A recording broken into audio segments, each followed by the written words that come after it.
Di Indonesia misalnya, hampir semua kiai besar, pemangku pesantren di Nahdlatul Ulama itu menaruh penghormatan kepada yang sering kita sebut habaib ini. Itu kita hormati tanpa kita juga menutup mata. Ada perilaku satu dua orang. Ini kan kalau kita lihat perilaku yang namanya orang nakal, itu di mana-mana kan ada, Mbak Eva. Masih ada ya, Kiai ya. Mahasiswa nakal ada, pegawai negeri nakal ada, bupati nakal ada, ustadz nakal ada. Ya, di antara zuriyah Nabi kan tidak maksum kan, dan tidak terjaga dari dosa. Tadi topik kita adalah soal keabsahan zuriyah. Nah, ini belakangan menjadi perbincangan publik. Ada kontroversi soal keabsahan zuriyah atau keturunan Nabi Muhammad SAW di tanah air. Ada kemudian yang menggugat bahwa keturunan atau zuriyah yang ada di tanah air ini terputus nasabnya, Kiai. Nah, sebenarnya ada apa? Apa masalah sebetulnya dengan zuriyah yang ada di Indonesia ini, Kiai? Jadi kalau kita membahas tentang zuriyah Nabi, itu yang pertama harus kita yakini dulu, Mbak Eva ya, bahwa zuriyah Rasulullah Shallallahu Alaihi Wasallam itu memiliki kedudukan yang istimewa di hati setiap orang yang beriman. Rasulullah Shallallahu Alaihi Wasallam juga berwasiat, berpesan kepada kita semua untuk menjaga keluarga Rasulullah. Di dalam hadis misalnya di Sahih Muslim, ketika Rasulullah Shallallahu Alaihi Wasallam bersabda, kata Nabi, saya ini manusia, boleh jadi sebentar lagi ada utusan Allah, yushiku ayyatiya rasul rabbi, akan datang utusan Allah, artinya malaikat pencabut nyawa yang akan mengambil nyawa saya. Oleh karena itu kata Rasulullah, sebelum saya meninggal, saya ingin menyampaikan kepada kalian bahwa saya meninggalkan dua hal utama dalam hidup ini. Yang pertama adalah kitabullah wa sunnatu rasulillah. Ini kita sering dengar adalah Quran dan kemudian hadis. Yang kedua kata Rasulullah Shallallahu Alaihi Wasallam itu adalah ahlu baiti, adalah keluarga saya. Udzakirukumullah, saya ingatkan kalian demi Allah agar kalian mencintai anak keturunan saya. Jadi di sini Mbak Eva, keturunan Rasulullah itu memang memiliki keistimewaan. Karena itu disebutkan secara langsung oleh Rasulullah. Yang kedua, misalnya di dalam hadis yang diriwayatkan oleh sahabat Abdullah bin Umar, Rasulullah itu bersabda, kullu sababin wa nasabin munqati'un. Semua sabab itu adalah tali persaudaraan yang digambarkan dalam hadis yang lain, kullu sihrin, semua hubungan perbesanan. Ya, wanasabin dan hubungan kekerabatan. Kan orang itu di dunia boleh jadi punya hubungan dekat itu karena dua hal. Mungkin karena hubungan darah bapak dengan anak, atau karena hubungan mertua. Ya, saya menikah dengan istri saya, maka yang asalnya saya tidak punya hubungan apapun dengan keluarga istri saya, karena pernikahan itu menjadi ada hubungannya. Kata Rasulullah, semua ikatan yang kuat ini, baik ikatan darah maupun ikatan karena sebab adanya pernikahan, itu nanti pada hari kiamat itu bubar, Mbak Eva.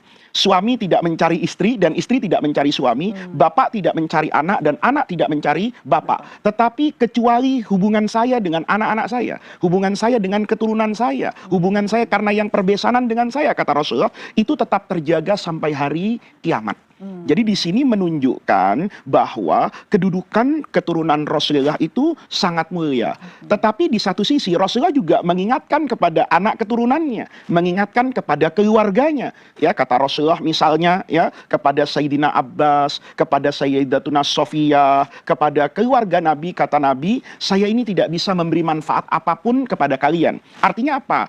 Yang saya sebutkan sebagai pembuka pembicaraan kita hari ini itu adalah keistimewaan yang Allah berikan kepada Rasulullah. Oleh karena itu, ketika keluarga Rasulullah ini ingin mendapatkan keistimewaan tersebut, bahkan pada hari kiamat, itu juga akan dikaitkan dengan hubungan mereka kepada Allah Subhanahu wa Ta'ala. Jadi kalau hubungan mereka baik kepada Allah, menjadi orang yang soleh, mengerti tentang agama, menjaga kewajibannya sebagai manusia kepada Allah, maka nanti di akhirat itu memiliki keistimewaan yang lebih istimewa dari saya.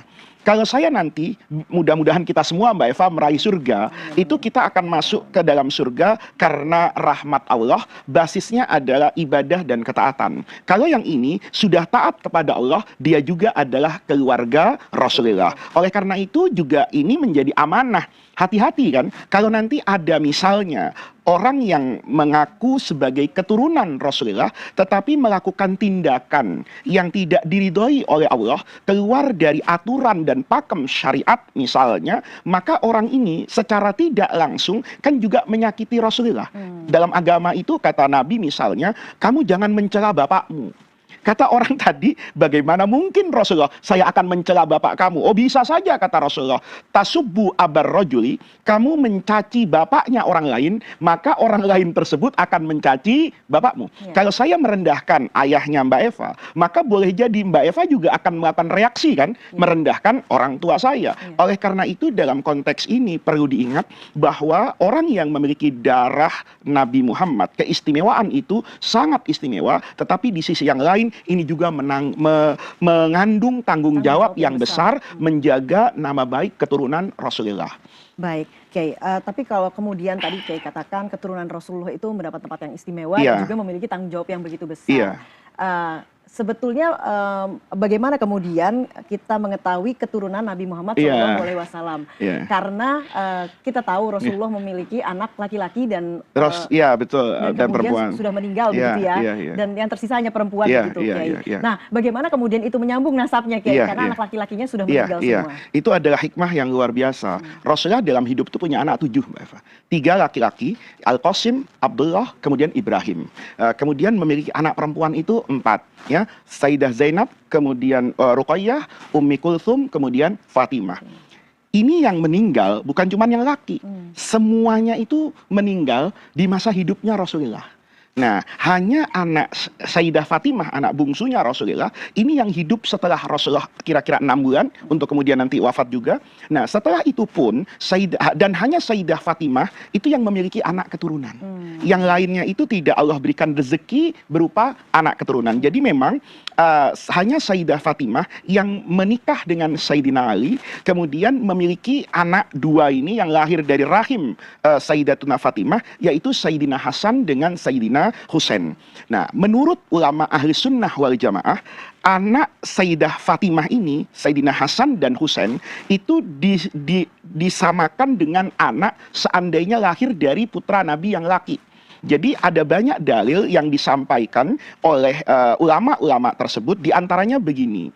Kita mengenal betul ada yang disebut dalam Islam itu ahlul kisah, orang yang diselimuti oleh Rasulullah. Jadi ketika turun firman Allah, innama yuridullahu liyudhiba ankumur rijsa ahlal bait, Allah itu menghendaki untuk menghilangkan segala keburukan dan dosa dari keluarga Rasulullah.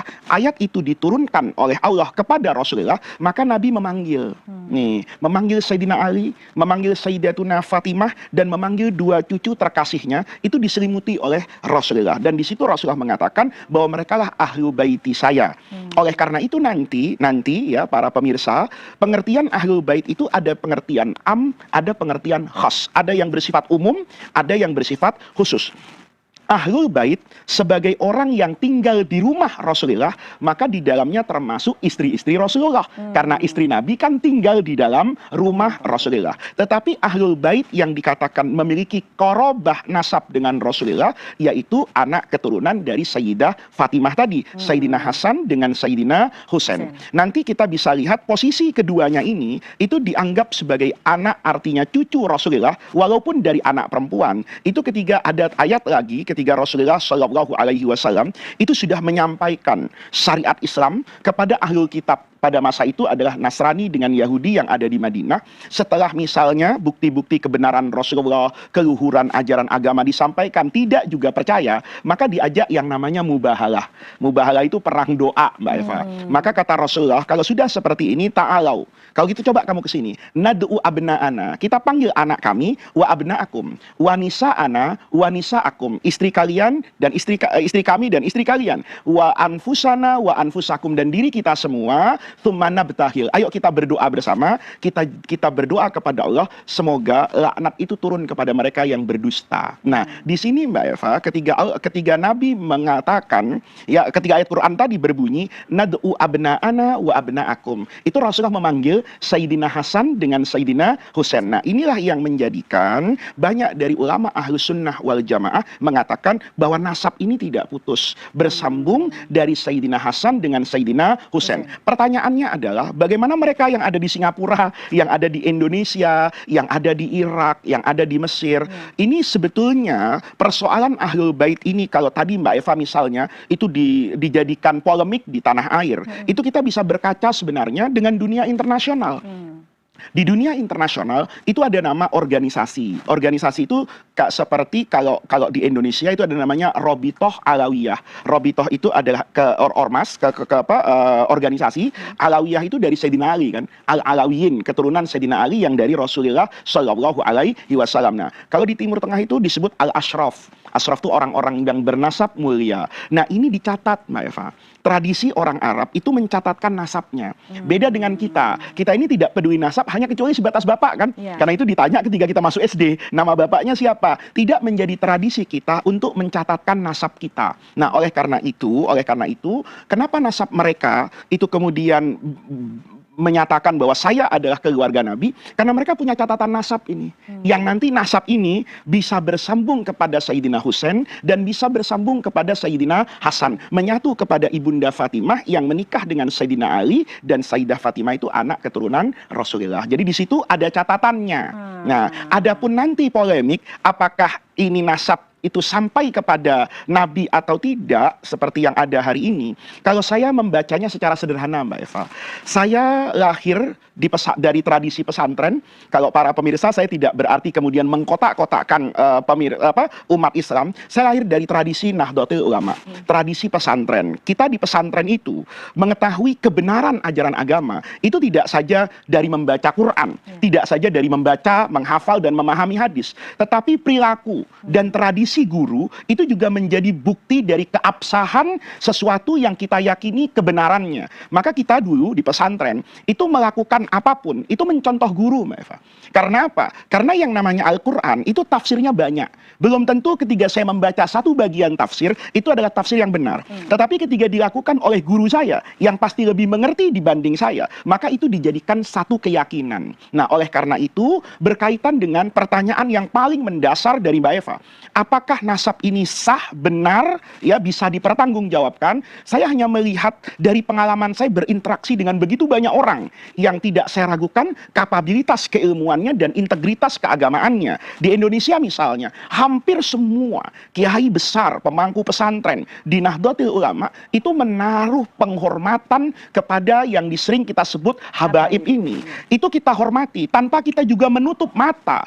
Ada perilaku 1-2 orang. Ini kan kalau kita lihat perilaku yang namanya orang nakal, itu di mana-mana kan ada, Mbak Eva. Ada ya, Kiai ya. Mahasiswa nakal ada, pegawai negeri nakal ada, bupati nakal ada, ustadz nakal ada. Ya, di antara zuriyah Nabi kan tidak maksum kan, dan tidak terjaga dari dosa. Ya pasti ada seperti. Tapi ketika saya melihat guru-guru saya, misalnya ya para pemirsa bisa mencari lah bagaimana misalnya Kiai Maimun Zubair yang begitu alim itu bagaimana menghormati para habaib, para kiai-kiai besar di Jawa Timur, di pesantren Lirboyo misalnya, di Sidogiri, itu menaruh penghormatan luar biasa.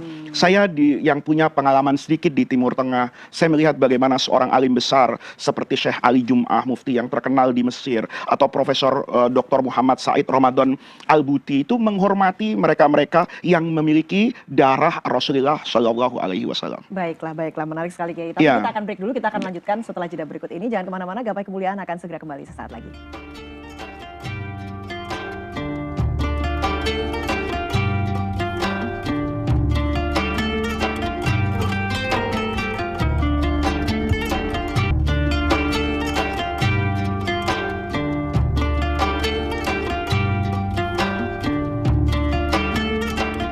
Ya, terima kasih Anda masih menyaksikan Gapai Kemuliaan dalam episode Mengapa Nasab Nabi Shallallahu Alaihi Wasallam digugat. Kita lanjutkan kembali pembahasan. Nah, Kiai, tadi kita sudah bahas soal keutamaan dan keistimewaan dari zuriyah Nabi Rasulullah Shallallahu Alaihi Wasallam, dan juga bagaimana kemudian kita meyakini begitu bahwa memang keturunan dari Sayyidina Hasan dan juga Sayyidina Hussein. Hussein itu bisa menyebar sampai kemana-mana, termasuk juga ke tanah air ya, Kiai. Iya. Nah, pertanyaannya selanjutnya adalah bagaimana kemudian kita harus bersikap atau memperlakukan keturunan Nabi Muhammad SAW ini, Kiai? Jadi kalau kita lihat Mbak Eva ya, keturunan Nabi itu yang tersebar bahkan ke Indonesia, itu harus kita hormati karena banyak alasan.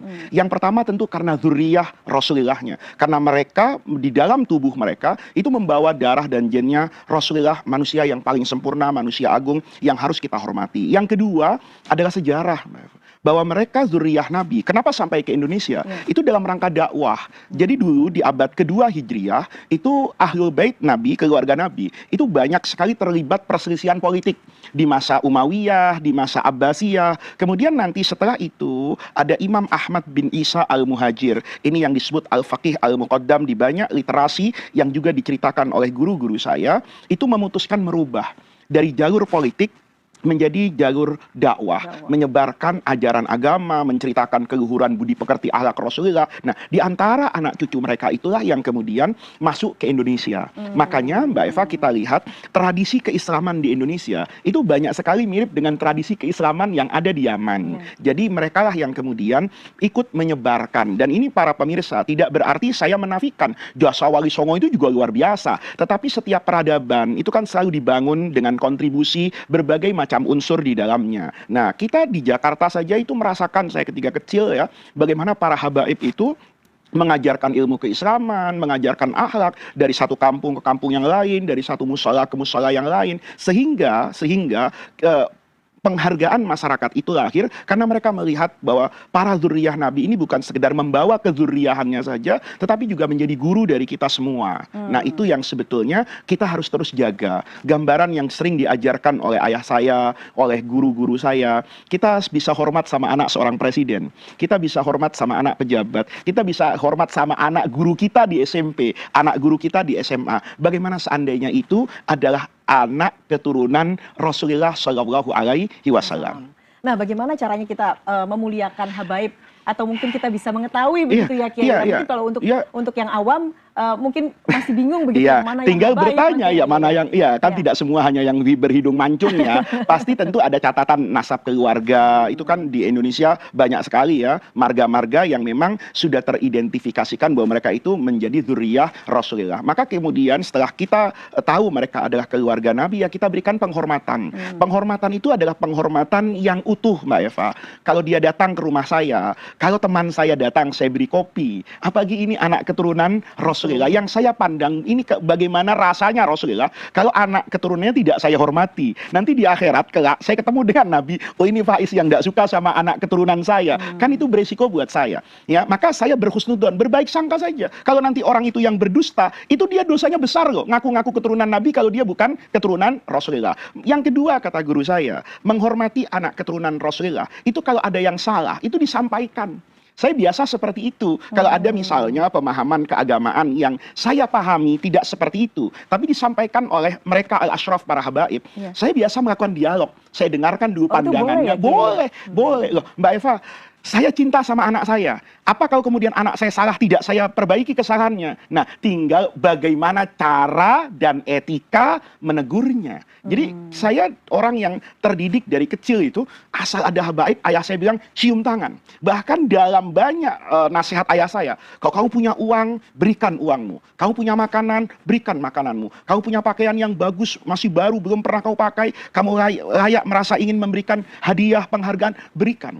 Tapi juga di satu sisi dipesan, kalau ada nanti ya doktrin-doktrin tertentu yang salah, ya itu kita juga katakan bahwa ini bukan ajaran dari kakek Anda. Kakek Anda tidak mengajarkan seperti itu, dan itu juga bagian dari kecintaan saya kepada ahlu baitin Nabi, menjaga mereka karena mereka tidak maksum ya, untuk kemudian tetap berada di jalur yang seharusnya mereka jalani. Nah, itu bagaimana caranya supaya, karena kan kita sebagai orang awam ini kan hanya rakyat jelata gitu ya. Sementara kita menghadapi seseorang keturunan dari Nabi Muhammad. Kembalikan semua itu kepada porsinya. Jadi kalau misalnya ada satu ajaran yang salah, ya, maka kita harus tahu betul nggak itu salah. Kalau itu memang salah dan itu yang kita pelajari dari guru kita, sampaikan, maaf Habib ya, sependek pengetahuan saya dulu saya ngaji, guru saya itu bilangnya begini, mohon maaf, betul. Selesai kan urusannya gitu loh. Kalau Anda tidak merasa mampu, ya aja orang yang mampu kan. Artinya ketika ada seorang dokter spesialis, kan kemudian tidak serta-merta pasien itu bisa membantah dokter kan. Mungkin bisa cari second opinion dari sesama dokter tersebut.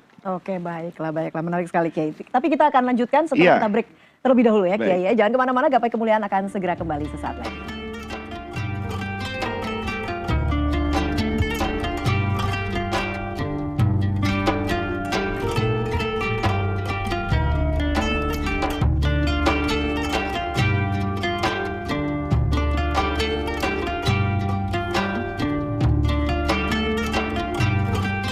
Ya, terima kasih Anda masih menyaksikan Gapai Kemuliaan dalam episode Mengapa Nasab Nabi Muhammad SAW digugat. Kita lanjutkan kembali pembahasan. Nah Kiai, ada yang mengatakan bahwa tanpa Nabi Muhammad alam semesta ini tidak tercipta. Dan ada yang mengatakan bahwa alam semesta ini tercipta dari Nur Muhammad. Nah itu apa maksudnya Kiai? Jadi sebetulnya yang harus selalu kita ingat nih Mbak Eva ya, semua ungkapan yang lahir dari orang yang beriman itu jangan kemudian selalu disalah artikan atau kemudian muncul persepsi-persepsi negatif. Misalnya begini, hadis itu menyatakan kalau kamu minta tolonglah kepada Allah. Jangan minta tolong kepada selain Allah. Nah, ketika ada orang sakit datang ke dokter, terus orang tadi bilang, dokter tolong sembuhkan saya. Apa serta-merta Mbak Eva ngomong, musyrik loh, minta tolong sama Allah bukan sama dokter. Ini sebetulnya kata-kata yang sederhana kan. Saya dokter tolong sembuhkan saya. Artinya Allah memerintahkan kepada saya kalau sakit untuk pergi ke dokter, karena dokter diberi karunia ilmu oleh Allah, mampu untuk mendiagnosa penyakit saya, memberikan obat yang menghantar kepada kesembuhan. Kan sebetulnya begitu. Nah, hanya kita secara singkat mengatakan, dokter tolong sembuhkan saya, tolong obati saya. Kan tidak mungkin. Saya bilang, dokter begini ya, yang mengobati itu Allah. Allah memerintahkan saya. Dokternya kesel, saya banyak pasien ini. Kan begitu kan, sesederhana itu. Maka ketika ada misalnya ungkapan, kalau bukan karena Nabi Muhammad, saya tidak akan menciptakan langit dan bumi. Atau langit dan bumi itu diciptakan oleh Allah, itu karena Nabi Muhammad. Ungkapan ini, kata guru saya dulu, Profesor Dr. Syekh Ali Jum'ah, Mufti Mesir, itu perkataan yang sederhana kalau dipahami dengan keinginan berbaik sangka kepada sesama muslim. Kata beliau, baca ayat Quran.